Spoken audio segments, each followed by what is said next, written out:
Sa bayan ng San Isidro, kung saan ang hangin ay laging may halong amoy ng dagat at ang mga kalsada ay laging busy, isang pulis ang kilala hindi lang sa kanyang tapang kundi pati na rin sa kanyang pambihirang kabaitan. Siya si SPO2 Ricardo Ricky Santos, isang pulis na lagi mong makikita na may ngiti sa kanyang mukha, handang tumulong sa sinumang nangangailangan. Tuwing akinse at katapusan, habang ang iba ay abala sa pagbilang ng kanilang sahod, si Ricky naman ay abala sa pagbili ng mga pagkaing masarap at masustansya. Hindi para sa kanya, kundi para sa mga taong walang tahanan sa kanilang bayan. Isa itong tradisyon na kanyang sinimulan mula nang siya ay ma-promote bilang SPO2. Isang hapon, dala ni Ricky ang mga kahon ng pagkain patungo sa plaza kung saan naghihintay ang kanyang mga kaibigan sa lansangan. Kuya Ricky, salamat po, sigaw ng mga bata, tumatakbo patungo sa kanya na may malalaking ngiti sa kanilang mukha. Heto na mga bata, siguraduhin niyong kumain kayong lahat ha. Sapat yan para sa inyo, sabi ni Ricky habang iniaabot ang mga pagkain. Wow manok, salamat po Kuya Ricky, tuwang-tuwa ang isang maliit na batang lalaki, hawak ang isang piraso ng fried chicken. Sa tabi, ang mga matatandang palaboy na madalas niyang tulungan ay nagpapasalamat din. Ricky iho, maraming salamat ha. Hindi mo kami nakakalimutan, sabi ng isang matandang babae, ang kanyang mga mata ay kumikislap sa pasasalamat. Sa gitna ng mga pasasalamat at masasayang tawanan, nakita ni Ricky ang tunay na halaga ng kanyang ginagawa. Hindi lamang ito tungkol sa pagpapakain, ito ay tungkol sa pagbibigay ng pag-asa at saya sa mga taong madalas napapabayaan ng lipunan. Isang tanghali, matapos ang kanyang shift, naglakad si Ricky patungo sa isang kantin na sikat sa kanilang bayan. Habang nag-aabang siya ng kanyang order, napansin niya ang isang matandang babae na nakaupo sa isang sulok, tila walang kasigla-sigla. Si Ricky na may likas na pag-aalala, ay nilapitan ang matanda. Magandang hapon po inay, mukha po kayong pagod na pagod. Nais niyo po bang kumain? Ako na po ang bahala, malumanay niyang sabi. Ang matanda na nagulat sa biglaang kabaitan, ay tumingin sa kanya at ngumiti. Nako iho, salamat ha. Hindi na ako sanay na may nag-aalala para sa akin. Matagal na akong nag-iisa sa buhay, tugon ng matanda na may bahid ng lungkot sa kanyang mga mata. Sa sandaling iyon, nadama ni Ricky ang bigat ng kalungkutan na dala ng matanda.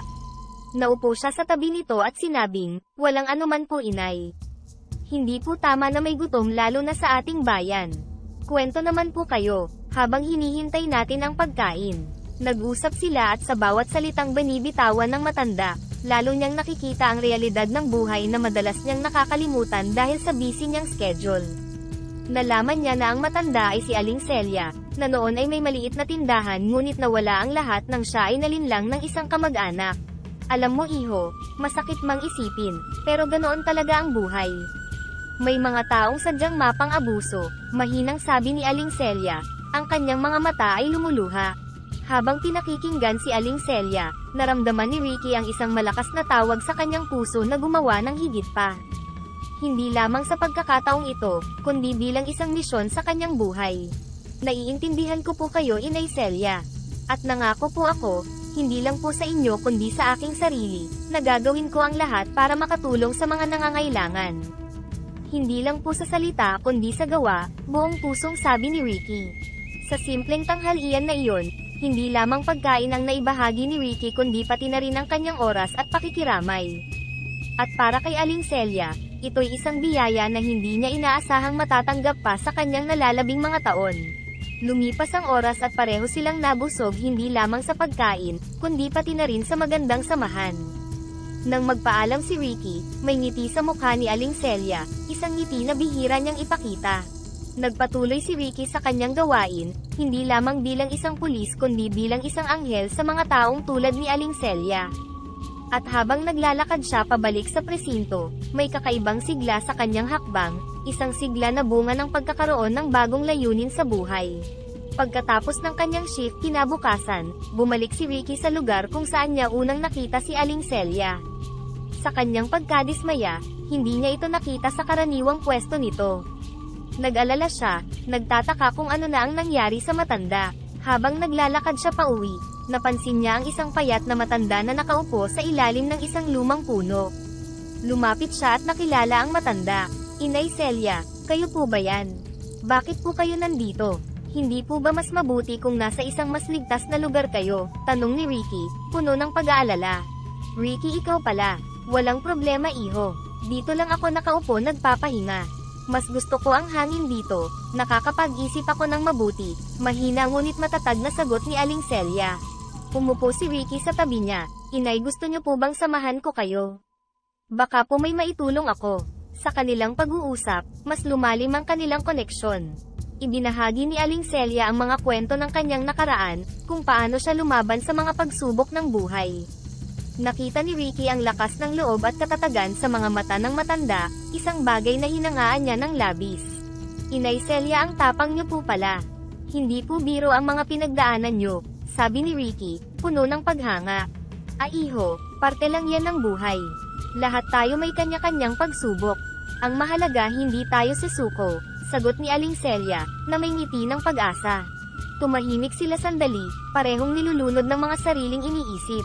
Si Ricky, bagamat pulis na sanay sa peligro, ay natutunan mula kay Aling Celia ang ibang klase ng katapangan, ang katapangan na harapin ang buhay kahit walang kasiguraduhan. Inay, nais ko pong magpasalamat. Sa maikling panahon, marami na po akong natutunan sa inyo. Napakalaki po ng naitulong nyo para mas lalo kong maintindihan ang buhay, pagbabahagi ni Ricky. Naku iho, ako nga dapat ang magpasalamat sa'yo. Sa tagal ng panahon, ngayon lang ulit ako nakaramdam ng ganitong klaseng pag-aalala mula sa ibang tao, tugon ni Aling Celia, na may luha sa kanyang mga mata. Habang papalubog ang araw, pareho nilang naramdaman ang isang hindi maipaliwanag na koneksyon, isang bond na nabuo hindi lamang sa awa, kundi sa mutual na respeto at pag-unawa. Nagpaalam si Ricky kay Aling Celia na may pangakong babalik kinabukasan. Sa kanyang paglalakad pa uwi, hindi niya maiwasang isipin na ang simpleng pagtulong ay maaaring magbukas ng pinto sa mas malalim na mga ugnayan at aral sa buhay. Sa gabing iyon, habang siya ay nakahiga at nakatingin sa kisame, naramdaman ni Ricky na tila may mas malaking plano ang tadhana para sa kanya, isang plano na nag-uugnay sa kanya at kay Aling Celia sa hindi inaasahang paraan. Kinabukasan, mas maaga pa sa kanyang karaniwang gising, si Ricky ay nagumpisa ng kanyang araw na may bagong sigla. Habang naghahanda para sa trabaho, hindi niya maiwasang isipin ang kanyang napipintong pagkikita muli kay Aling Celia. Dala ang pangako ng muling pagkikita, nagmadali siyang tapusin ang kanyang mga gawain sa presinto, para may oras siyang makabalik sa lugar kung saan niya iniwan ang matanda. Pagdating niya sa puno kung saan sila huling nag-usap, nadatnan niya si Aling Celia na tila may hinihintay. Ngunit ngayon, may kakaiba sa aura ng matanda. May liwanag sa kanyang mga mata na hindi niya napansin noon. Inay Celia, magandang hapon po. Mukhang masigla kayo ngayon, bati ni Ricky, na may halong pagtataka at kagalakan. Ricky, iho, magandang hapon. Alam mo, may naramdaman akong kakaiba simula nang mag-usap tayo kahapon. Parang may magandang mangyayari, masayang tugon ni Aling Celia. Nakaupo sila sa ilalim ng puno, napapalibutan ng mahinang ihip ng hangin. Ibinahagi ni Ricky ang kanyang mga plano at pangarap, hindi lang para sa kanyang sarili kundi para rin sa kanyang komunidad. Nakinig ng mabuti si Aling Celia, paminsan-minsang tumatango at ngumingiti. Inay, gusto ko pong gumawa ng mas malaking pagbabago. Hindi lang po sa pagtulong sa mga nangangailangan, kundi sa pagbabago ng pananaw ng mga tao sa aming mga pulis. Gusto ko pong maging halimbawa ng kabutihan, paglalahad ni Ricky. Alam mo Ricky, bilib ako sa'yo. Hindi lahat ng tao ay may ganyang puso. Sigurado ako, marami kang matutulungan at mababago sa iyong pamamaraan, sabi ni Aling Celia. Ang kanyang mga mata ay kumikislap na tila may itinatago na lihim.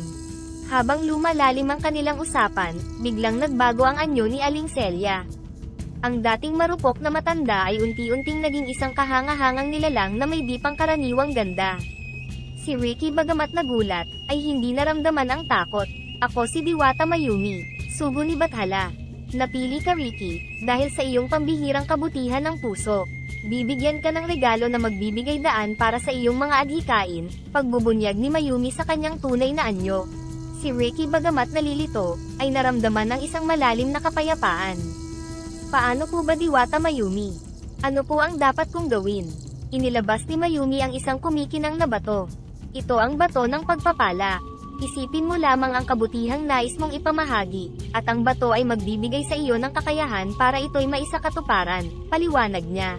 Napaisip si Ricky, hindi lang sa potensyal ng regalo na natanggap kundi sa responsibilidad na kaakibat nito.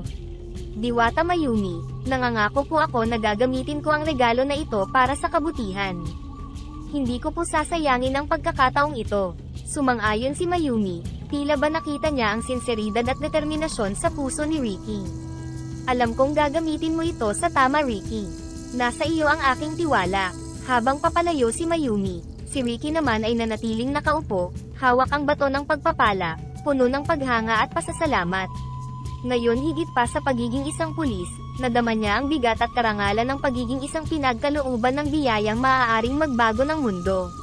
Simula nang matanggap ni Ricky ang bato ng pagpapala, ginamit niya ito hindi lamang para sa direktang pagtulong sa mga nangangailangan, kundi pati na rin sa pag-iipon ng sapat na salapi upang mapondohan ang mas malalaking proyekto ng pagtulong.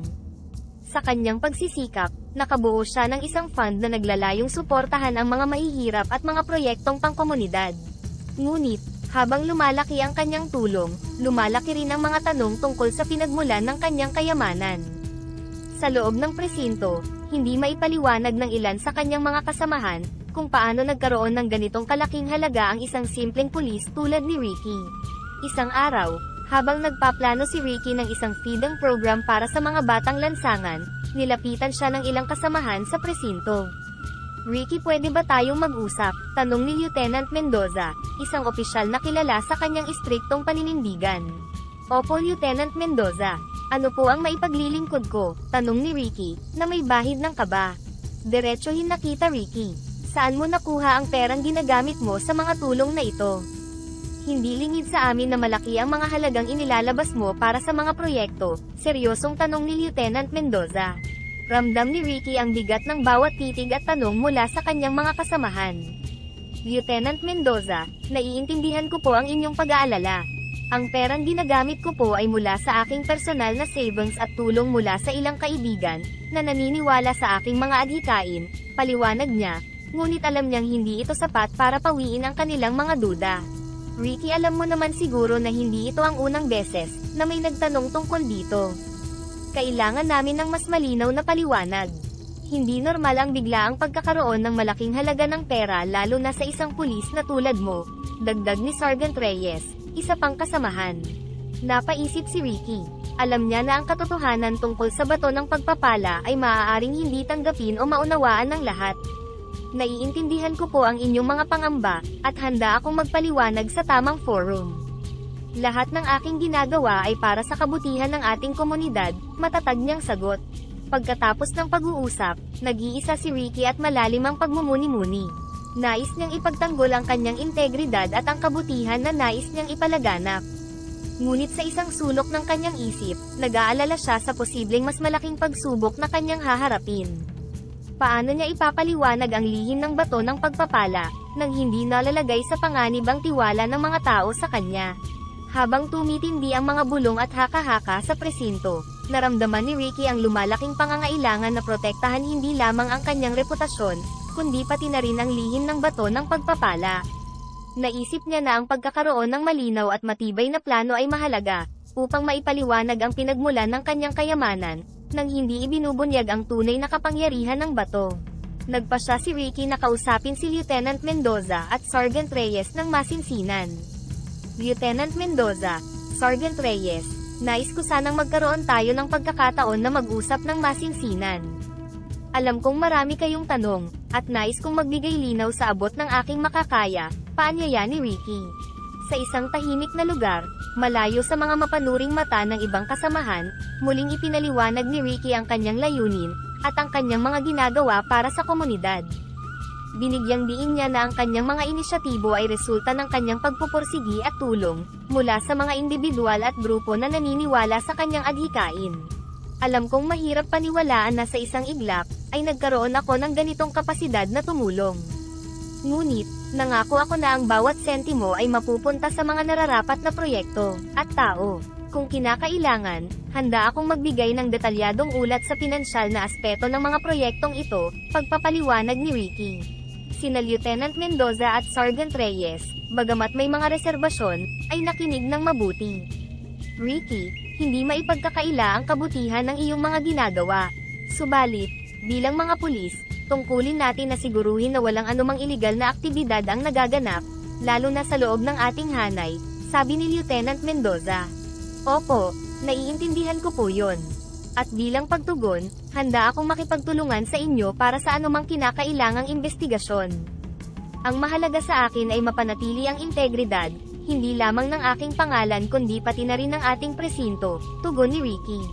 Ang pag-uusap na iyon ay nagdulot ng bahagyang pagbabago sa ihip ng hangin. Bagamat hindi agad naalis ang lahat ng pagdududa, ang kahandaan ni Ricky na maging bukas at transparent ay nagbigay sa kanya ng pansamantalang espasyo para huminga at magplano para sa hinaharap. Nagpatuloy si Ricky sa kanyang mga gawain, ngayon ay may higit na pag-iingat at paghahanda para sa anumang maaaring kahihinatnan. Nananatili sa kanyang isipan ang mahalagang papel na ginagampanan ng bato ng pagpapala, at ang patuloy na pangangailangan na gamitin ito sa pinakamabuting paraan na posible hindi lamang para sa kanyang sariling kapakanan kundi para sa kabutihan ng mas nakararami. Sa gitna ng lumalaking pagdududa at pagsubok, pinili ni Ricky na magpatuloy sa kanyang mga gawaing pangkomunidad, ginagamit ang bato ng pagpapala upang magbigay ng tulong nang hindi na masyadong napapansin. Sa likod ng mga mata ng publiko, inilalaan niya ang mga pondo mula sa bato para sa mga proyektong pang-edukasyon at kalusugan ng mga batang kalye. Isang araw, habang abala siya sa pag-aayos ng mga donasyon para sa isang lokal na paaralan, nilapitan siya ni Sergeant Reyes na may daladalang balita. Ricky, may bagong development sa investigasyon. Mukhang kailangan mong maghanda para sa isang mas malalim na pagsisiyasat. May mga taong hindi pa rin kumbinsido sa pinanggagalingan ng iyong mga donasyon. Sa balitang ito, napaisip si Ricky. Sergeant Reyes, handa akong harapin ang anumang investigasyon. Alam ko ang katotohanan at malinis ang aking konsensya. Higit sa lahat, alam ko na ang ginagawa ko ay para sa kabutihan ng ating bayan. Ricky, bilang isang kaibigan at kasamahan, nais kong malaman mo na may mga tao sa presinto na naniniwala at sumusuporta sa iyo. Pero bilang mga pulis, kailangan nating sumunod sa proseso. Sana'y maunawaan mo, malumanay na sabi ni Sergeant Reyes. Sa mga sumunod na araw, isinailalim si Ricky sa masusing investigasyon. Sa bawat pagtatanong at pagsisiyasat, pinanindigan niya ang katotohanan na kanyang alam, na ang kanyang mga aksyon at pondo ay para sa kapakanan ng mga nangangailangan. Bagamat hindi niya direktang inihayag ang tungkol sa bato ng pagpapala, ipinakita niya sa pamamagitan ng kanyang mga proyekto at inisyatibo ang kanyang dedikasyon sa paglilingkod sa komunidad. Sa kabila ng mga hamon, unti-unti niyang naramdaman ang pagbabago sa pananaw ng ilan sa kanyang mga kasamahan. Ang dating pagdududa ay nagsimulang mapalitan ng paghanga at suporta. Ang mga proyektong kanyang pinondohan ay nagdulot ng positibong pagbabago sa komunidad, at ito ay naging patunay ng kanyang mabuting intensyon. Sa huli, ang investigasyon ay natapos na walang natagpuang ebidensya ng iligal na aktibidad. Bagamat may ilan pa ring may agam-agam, ang karamihan sa mga tao, kasama na ang mga opisyal ng pulisya, ay nagsimulang makita ang kabutihan ng kanyang mga ginagawa. Isang hapon, habang nag-aayos si Ricky ng mga gamit pagkatapos ng kanyang shift, lumapit sa kanya si Lieutenant Mendoza kasama ang ilang iba pang pulis. Ricky, gusto lang namin sabihin na, humahanga kami sa dedikasyon mo sa pagtulong sa mga nangangailangan, simula ni Lieutenant Mendoza, na may ngiti ng paggalang sa kanyang mukha. Oo Ricky, nakita namin kung gaano kalaki ang pagbabago na nagawa mo sa komunidad. Hindi lang pala kami nagkakamali sa pagpili sa iyo bilang kasamahan. Tunay kang inspirasyon, dagdag ni Sergeant Reyes, na may tunay na paghanga. Nagulat si Ricky sa mga papuri. Maraming salamat po, ginagawa ko lang po ang tingin kong tama at makabubuti sa lahat. Masaya po ako na nakikita ninyo ang positibong epekto ng aking mga proyekto sa komunidad, tugon niya. Ang kanyang puso ay puno ng pasasalamat at pag-asa. Isa sa mga baguhang pulis, si Officer De La Cruz, ay lumapit din at nagsabing, Sir Ricky, bago pa lang ako dito pero naging inspirasyon ko na kayo. Sana balang araw ay makagawa rin ako ng kahit kalahati ng nagawa nyo para sa mga tao dito. Napangiti si Ricky, Officer De La Cruz, lahat tayo dito ay may kakayahan na gumawa ng pagbabago. Sisimulan mo lang sa maliliit na bagay, at unti-unti, makakamit natin ang mas malaking tagumpay para sa ating bayan. Sa pagtatapos ng araw na iyon, hindi lamang ang paglilinis ng pangalan ni Ricky ang naganap kundi pati na rin ang pagkakaisa at pagtutulungan ng buong presinto. Naging mas matatag ang kanilang samahan, na ngayon ay hindi lamang nakatuon sa paglutas ng krimen kundi pati na rin sa pagtataguyod ng kabutihan at positibong pagbabago sa kanilang komunidad. Si Ricky, sa tulong ng bato ng pagpapala, ay patuloy na nagsilbing ilaw at inspirasyon, hindi lamang bilang isang pulis kundi bilang isang mamamayan na tunay na nagmamalasakit sa kanyang kapwa.